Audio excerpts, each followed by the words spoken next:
Welcome to Morbidly Catholic. If you find value in these stories, subscribe to support the channel. Let's go. The mid-14th century was an era of unprecedented affliction for Christendom.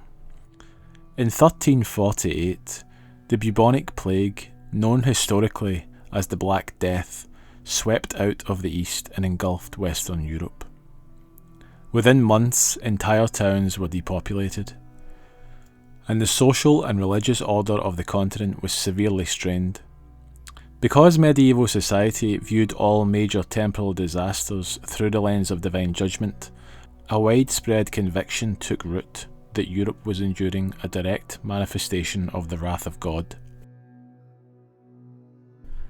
In the midst of this societal panic, a radical penitential movement gained momentum across Germany and the Low Countries. They became known as the Flagellants, or the Brothers of the Cross. This was not an official movement sanctioned by the hierarchy of the Church, but a spontaneous popular response to the catastrophe. The Flagellants organised themselves into highly structured travelling brotherhoods. Their arrival in a town was a grim and arresting sight.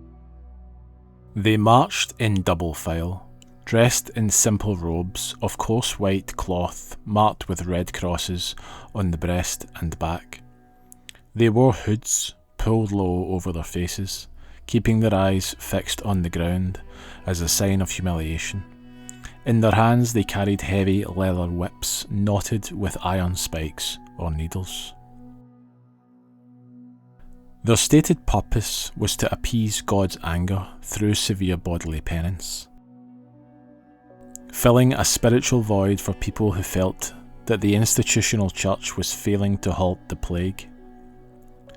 A standard campaign of the Flagellants lasted exactly 33.5 days, a duration chosen to honour each year of Christ's earthly life.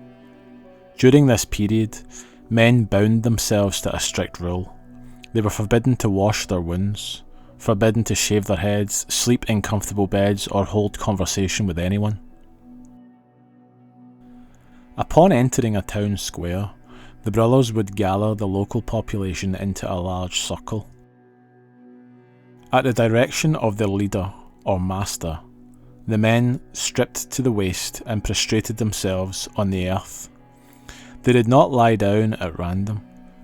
Each man assumed a physical posture that symbolised the specific sin he wished to confess.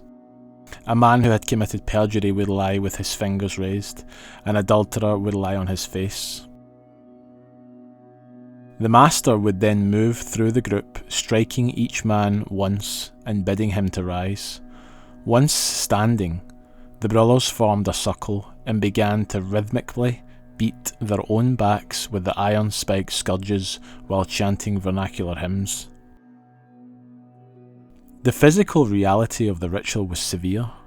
The iron teeth of the whips tore into the flesh, and contemporary chroniclers noted that the blood from their backs frequently splattered onto the onlookers kneeling nearby. The penitents endured this self-inflicted violence without crying out, offering their suffering as a public intercession for the sins of the community. Initially, desperate local clergy and townspeople welcomed the Flagellants, viewing them as holy men capable of interceding for a dying world. However, the movement quickly developed dangerous tendencies that threatened the traditional order of the Church. As the Flagellants gained the devotion of the masses, spiritual pride began to corrupt the movement. The leaders began to claim that the group possessed an authority higher than the priesthood. They preached that the shedding of their own blood in penance had a saving efficacy equal to the sacraments, implying that the holy sacrifice of the Mass and sacramental confession were no longer necessary for the remission of sins. Furthermore, they began to circulate a forged letter, which they claimed had been dropped by an angel onto the altar of St. Peter's in Rome, explicitly condemning the Catholic hierarchy for greed and corruption. This anti-clerical rhetoric rapidly turned into popular violence. Encouraged by the radical preaching of the flagellant masters, angry mobs began to attack local monasteries and clergy. By the autumn of 1349, the chaos had reached a point that the Holy See could no longer tolerate. From the papal court of Avignon, Pope Clement VI issued a papal bull. The decree officially condemned the Flagellants as heretics, citing their theological errors regarding the sacraments and their subversion of the ecclesiastical authority. The Pope commanded all bishops and secular rulers to suppress the brotherhoods immediately. The response from civil authorities was firm. Public assemblies of the Flagellants were banned, several of their prominent leaders were arrested and executed, and towns barred their gates against the white-robed processions. Lacking institutional support and facing active suppression, the movement disintegrated within a few months.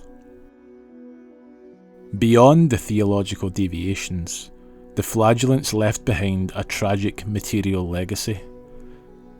In their effort to halt the epidemic, the brothers inadvertently accelerated it.